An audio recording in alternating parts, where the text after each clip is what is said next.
Hi guys, I'm Shmi, hello and welcome back to the channel where today we are talking Lotus Emira to go through, well, some of the mistakes that I might have made in my choice with this car, but we'll get to that a little bit later on. But generally an update, because I've now owned this incredibly popular new Lotus for around 6 or 7 months. I've driven it 3,000 miles. I know it's not a huge number, but in that time it's been to Germany for a lap of the Nürburgring. I've driven it on a fairly regular basis as my daily, so a lot of short distance drives. And I want to dive into some of the positives, the things that I think are great about the car, some of the negatives, things that are not so great, some things that could be improved or updated, and a little bit about the things that maybe I didn't get right, because I've had a bit of a change of circumstances and what I used the car for in the last few months as well, which I'll touch on also. The Emira is an unbelievable bang for buck, but let's dive into this a little bit more. A 6-month roundup, if you will, about the Lotus Emira. I think that some of the things I'm going to mention about this car will probably surprise you in both a positive and a negative way, because there have certainly been a few things I didn't really expect, and I don't mean only to do with the physical car itself. I'll get to that in a moment, but what I mean by my change of usage of it was that at the time I ordered this, I lived in central London. This being a manual first edition with the V6, I didn't really intend it to be my daily. In fact, I was basically running permanently on the SF90 Stradale, which is of course completely bonkers to daily drive. It's a 1,000 horsepower hybrid Ferrari. But what I really liked about it is that you can drive it in electric drive, you can have it running just on its own in the hybrid mode. And for the drive into town, it doesn't really matter how big, how wide it is. Around London, the streets are kind of good for a car like this.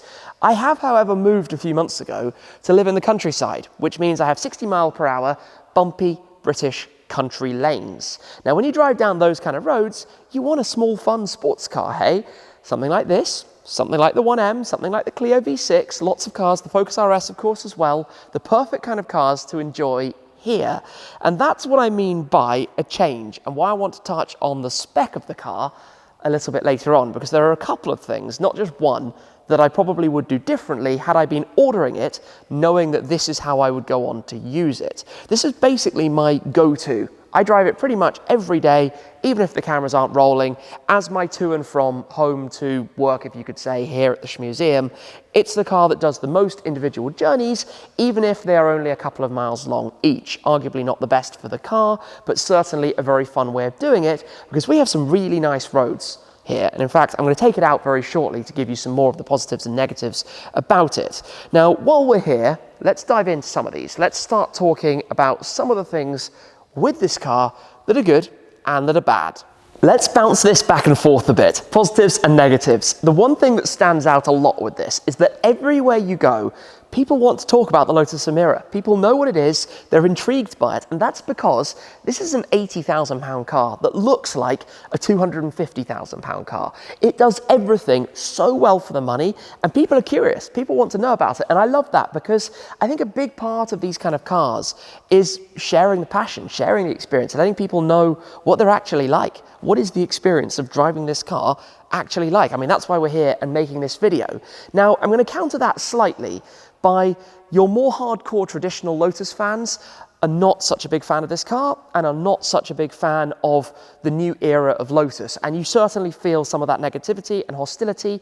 And I found the community quite bizarre. Of course, there are two different elements to it, but certainly not the most welcoming, perhaps not what I expected buying what has been my first Lotus car. Now, to talk about the interior, because I think this is really, really, really nice. Inside here, it is finished superbly.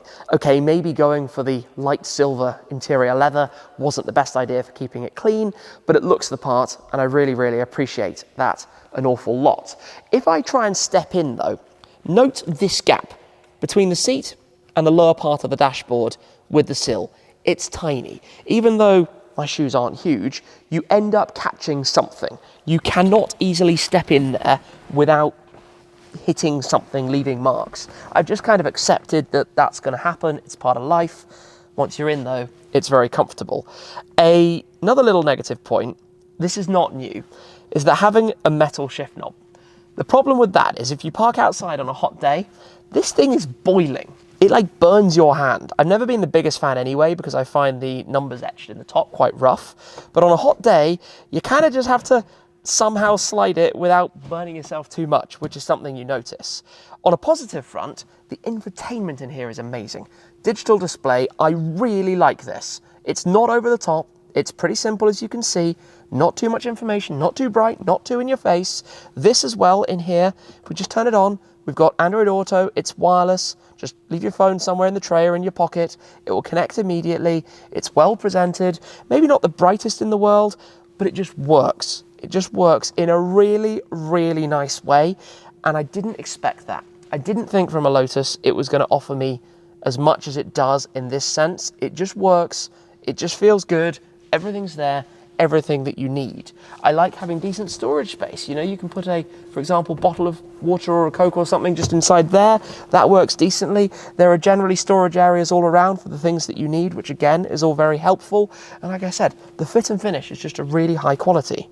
One thing that's very pleasantly surprising with the Emira is that despite it being a tiny car, it's actually really quite practical. Now, of course, there's a mid-engine, but you do have a bit of boot space back here. And in fact, if that's all you had, it would seem about right. You can fit some soft bags, easily able to go away for a week, just with the amount of space that you have there. But that's actually not all. And this is where it's kind of blown me away, really. So the Evora that came before was a 2+2 and had some back seats. There are no back seats in this, but you still have an area between the seats and the engine. If we come through here and fold the seat forward, and yes, it's not the easiest to access in the world, but behind the seat, this rear shelf can actually fit, standing upright, 3 of the size of trolley bag that you can carry on a plane. You can fit 3 of them in there, in addition to some soft bags at the back. The only problem I have is that there's a storage net down at the bottom, and that's already broken off at one end, which is a little bit of a cheap plastic piece that unfortunately has gone. So clearly that could be worked on. But to be able to fit 3 suitcases or 2 suitcases there, plus some other stuff, and still have visibility backwards, you don't lose the visibility, and have that extra space back there, you could go away for months in this thing, which is kind of cool. I mean, it's just not what you would expect. I certainly didn't consider how convenient that space was going to be. Before we go out for a drive, where of course there are some things to tell you about the driving experience, both good and bad, plus a few updates or things that I would change about the Emira itself, and then obviously we'll get on to the things I would change about my spec, given how I use the car. But today we're talking Lotus, plus we also have a tribute banner over there to the great Ayrton Senna, which ties us very nicely onto what we have here. From DeAgostini, the build-up model of Ayrton Senna's Lotus Renault 97T. We have the first couple of packages here with the front wing and with the rear wing, but this fits right in, as you know, with the things that I love here at the Museum. This is a 1:8 scale replica of Ayrton Senna's race car. The design has been conserved by classic Team Lotus. We have highly detailed finishes throughout, including a reproduction of the Renault EF4B engine, but we have here the first 2 stages. As you can see, the stage for the front wing assembly, which includes also Ayrton Senna's helmet in the famous colours, plus then the assembly for stage 2 with the rear wing.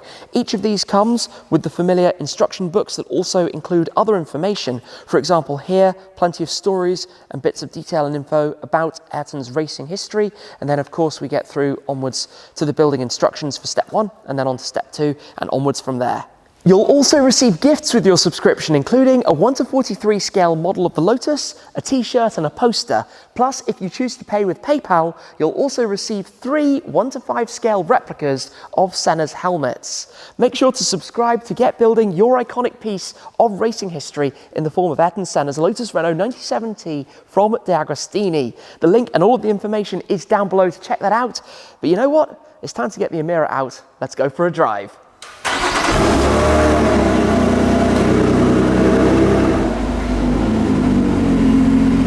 You might remember that before the Emira, I used to have a 718 Cayman GT4, and the comparison between these 2 cars I find fascinating. In many ways, they are really similar. Manual gearbox, 6-cylinder, small sports cars with around 400 horsepower. But then in reality, they are also so very different. The Porsche is clinical to the extreme. This takes a little bit more work to get it right, and that gives it an extra bit of character.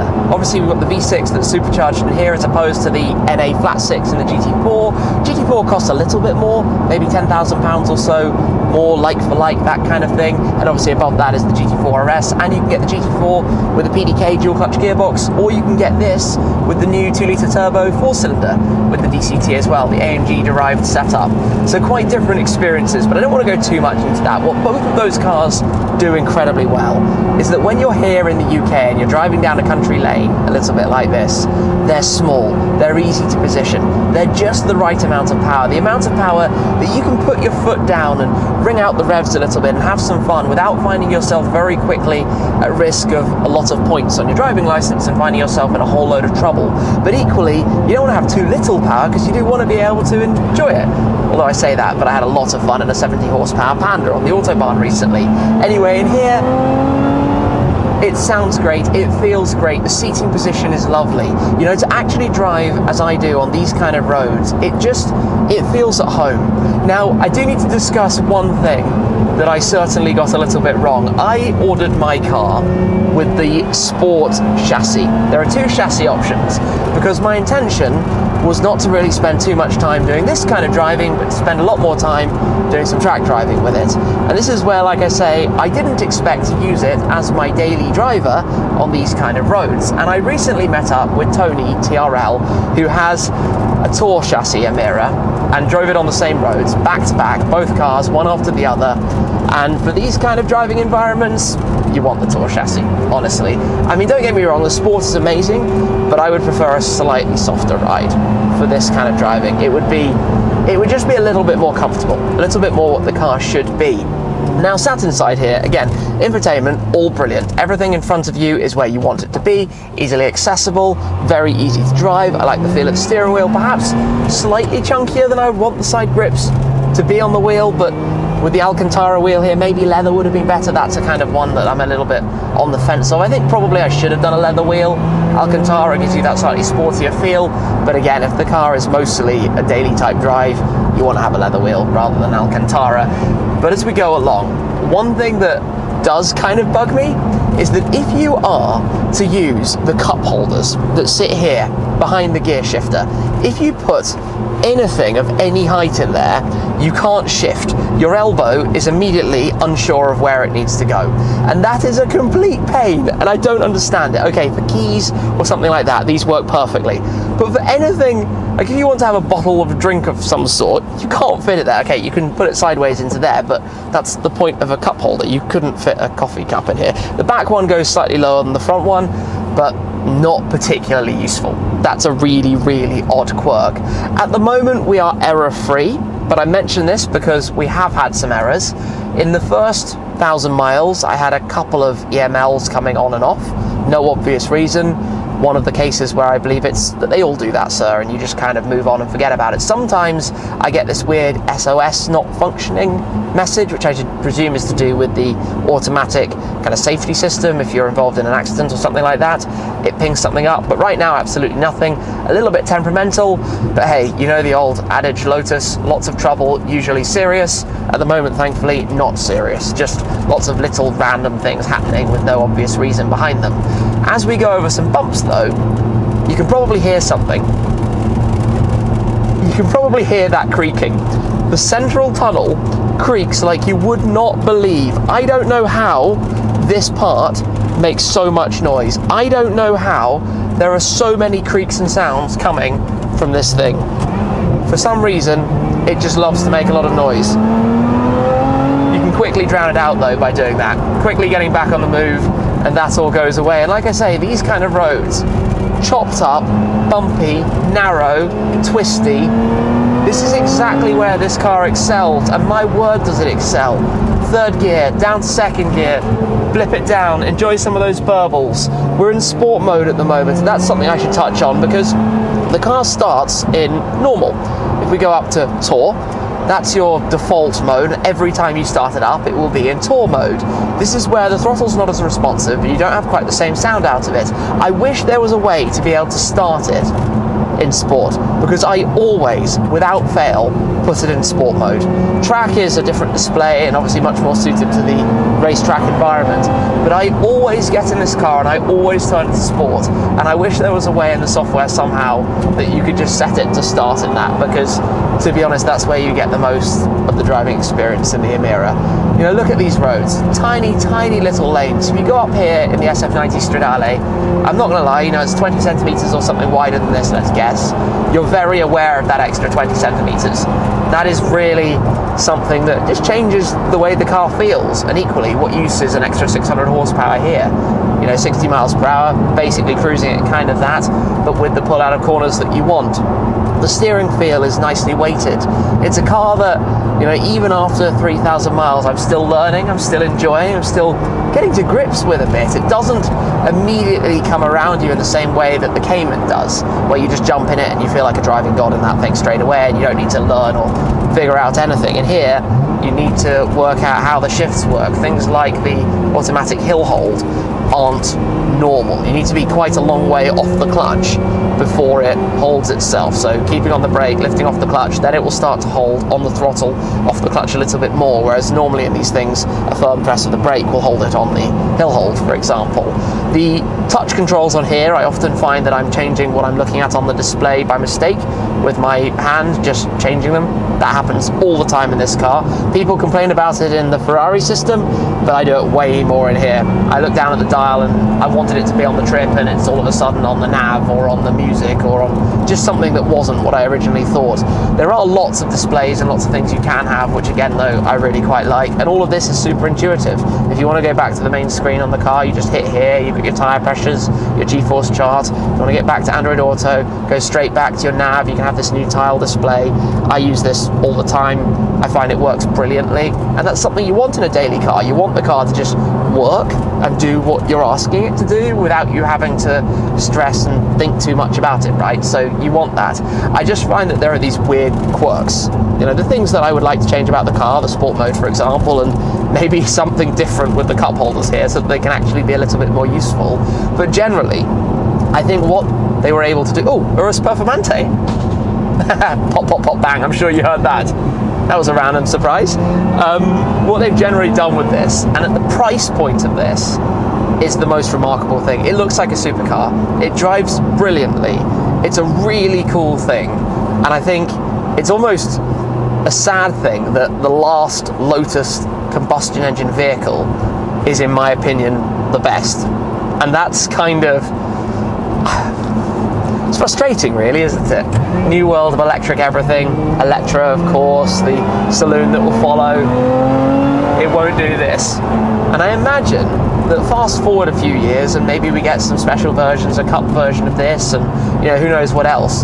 They're going to be brilliant. They're going to be absolutely brilliant cars. I mean, don't get me wrong, this is already a brilliant car, and for my purposes, perhaps it could be slightly more brilliant if I had chosen the Tour chassis. And I can't believe in hindsight I went backwards and forwards on that one so much at the time, but it is what it is. Didn't really know, well, at the time I ordered this car I did the spec a year ago, maybe a little bit over a year ago. I certainly did not know that I was going to move out of London. So that has all changed. Needs have changed, requirements have changed. A few people were saying that this would be gone within 3 months. Well, I picked it up in December, we're now in July, it hasn't gone, and I'm driving it pretty much every day as my daily. We're unleashed onto dual carriageway, and believe me, this amount of power is plenty in the real world. Another thing that's very cool is what you see over my shoulder through the window.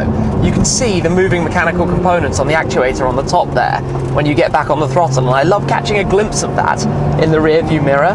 When you start accelerating, you just look back and you can see it opening up.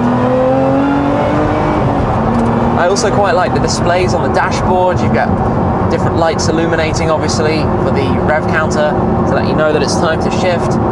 And then you cruise. You've got cruise control, and you've got all your other creature comforts. You've got a fairly decent sound system, not the best, but it works well enough. You've got the electric seats. You've got more than enough space inside the cabin. It doesn't feel too claustrophobic. It's a massive departure from any previous Lotus product. Obviously this is nothing like the Elise and the Exige and the previous generation. The Evora, arguably, but even from that, it's quite a different thing. Another that I can't show you right now, but thing that I really appreciate with the car are the headlights. When you drive at night, the headlights are phenomenal.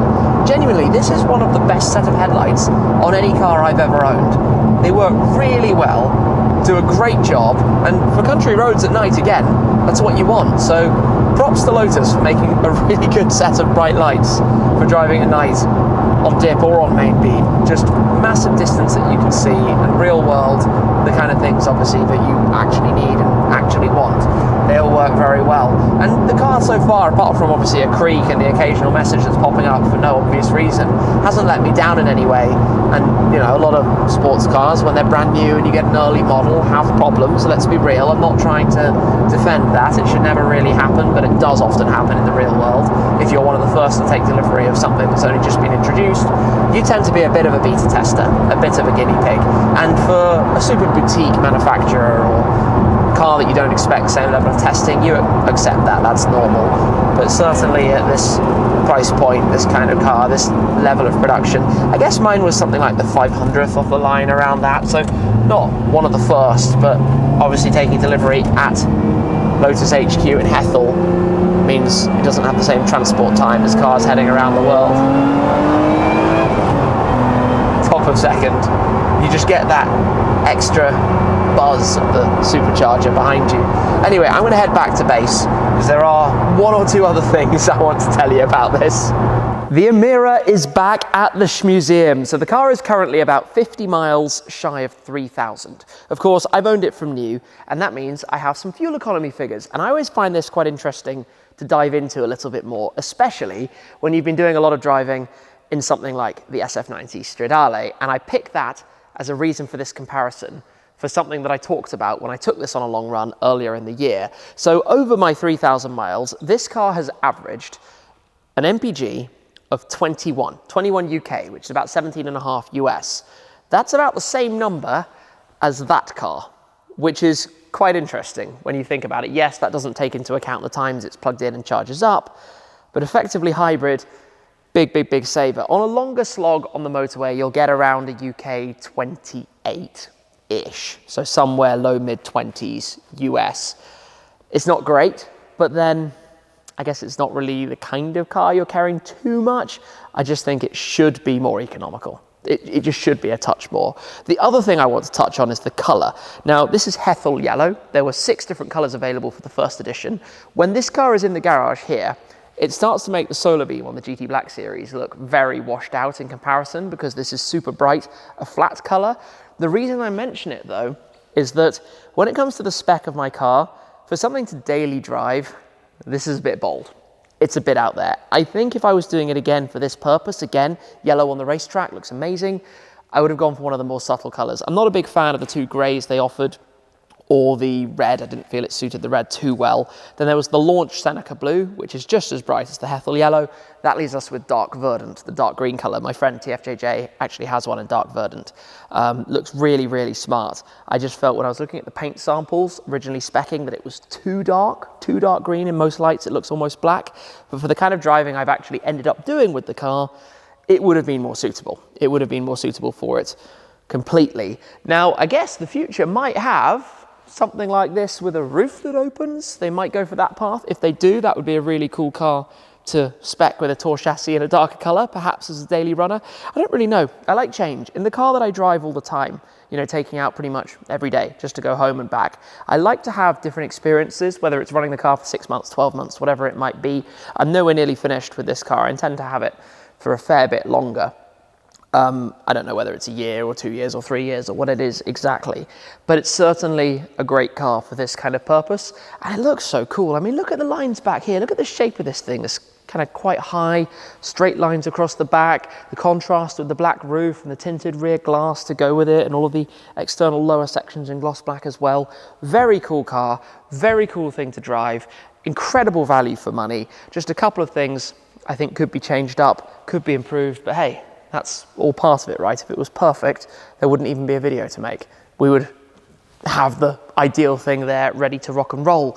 So I guess that's a bit of what it's been like for the first 6 months owning the Lotus Emira, driving the car, getting to know it quite well, picking out some things, positives and negatives about the car, some details, some thoughts, some insight that you might not really have considered. I love how easy it is to just hop in and go. Wireless Android Auto, comfortable seating position, small compact car. I really enjoy driving it an awful lot. I don't feel like I need to modify it in any way. It makes plenty of noise for my kind of daily driving. I don't want it to be particularly loud. It's plenty enough when you're in sport mode. Maybe a few small software things if there's an option that ever comes up to be able to retain sport. But really, that's it. That's it for now. So don't forget to check out the DeAgostini Ayrton Senna Lotus Renault F1 car if you're interested in the build-up model. All the information of that is down below. But for the day, that is all. Thank you very much for watching, guys. I hope you've enjoyed the video, and I'll see you again very soon. Cheers.